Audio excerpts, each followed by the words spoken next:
महाराष्ट्राच्या राजकारणात काल रात्री एक अशी घटना घडली ज्यामुळे पुन्हा एकदा नव्या राजकीय चर्चांना उधाण आले आहे।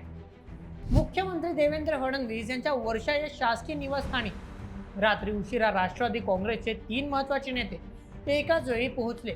त्यामध्ये शरद पवार गटाचे नेते जयंत पाटील तर अजित पवार गटाचे सुनील तटकरे आणि प्रफुल्ल पटेल यांचा समावेश होता। रात्री उशिरापर्यंत ही बैठक सुरू असल्याने अनेकांच्या भुवया उंचावल्या। नेमकी ही बैठक कशासाठी होती, या बैठकीत काय चर्चा झाली आणि या भेटीचा महाराष्ट्राच्या राजकारणाशी काही संबंध आहे का, हेच आपण समजून घेणार आहोत। चला मग सुरुवात करूया आजच्या व्हिडिओला। सर्वप्रथम या बैठकीची पार्श्वभूमी समजून घेऊया।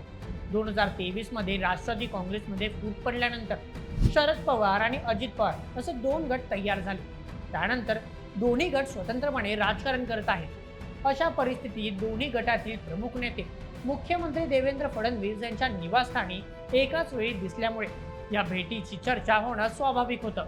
विशेष म्हणजे या बैठकीच्या काही तासांपूर्वीच राष्ट्रवादी काँग्रेसमध्ये मोठ्या संघटनात्मक बदलांची चर्चा सुरू होती। सुनेत्रा पवार यांना पक्षात राष्ट्रीय स्तरावर मोठी जबाबदारी मिळू शकते अशी माहिती समोर आली होती।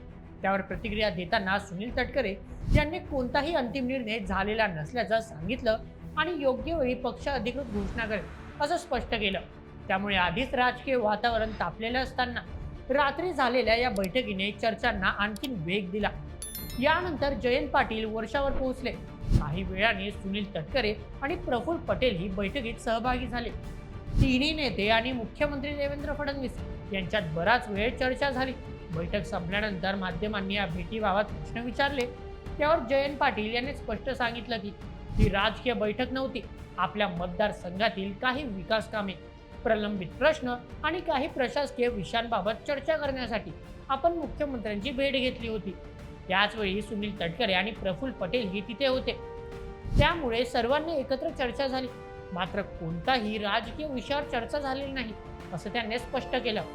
मात्र या स्पष्टीकरणानंतर ही राजकीय चर्चा थांबलेल्या नाहीत, कारण एकीकडे स्थानिक स्वराज्य संस्थांच्या निवडणुका जवळ येत आहेत, दुसरीकडे राष्ट्रवादीच्या दोन्ही गटांचे प्रमुख नेते आणि मुख्यमंत्री एका बैठकीत एकत्र दिसले। त्यामुळे पडद्यामागे काही राजकीय हालचाली सुरू आहेत का, असा प्रश्न अनेक जण उपस्थित करत आहेत। काही राजकीय विश्लेषकांच्या मते आगामी निवडणुका स्थानिक पातळीवरील आघाड्या किंवा इतर राजकीय विषयांवर अनौपचारिक चर्चा झाली असण्याची शक्यता नाकारता येत नाही। मात्र याबाबत कोणताही अधिकृत पुरावा किंवा कोणत्याही नेत्याची पुष्टी समोर आलेली नाही। यामुळे सध्या 2 बाजू स्पष्ट दिसतात।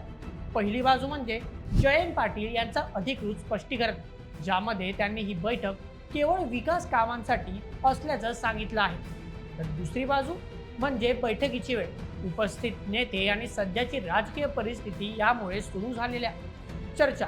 त्यामुळे आता पुढे काय घडतं हे पाहणं महत्त्वाचं ठरणार आहे।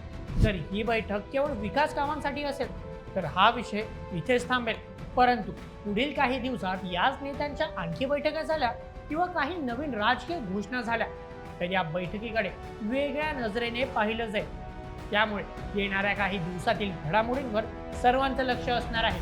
तुम्हाला काय वाटतं, वर्षावरील ही बैठक फक्त विकास कामांसाठी होती की महाराष्ट्राच्या राजकारणात काही नवीन समीकरणांची सुरुवात आहे? तुमचं मत कमेंट करून नक्की सांगा आणि अशाच व्हिडिओसाठी सबस्क्राईब करा बोल एमएच यूट्यूब चॅनलला। धन्यवाद।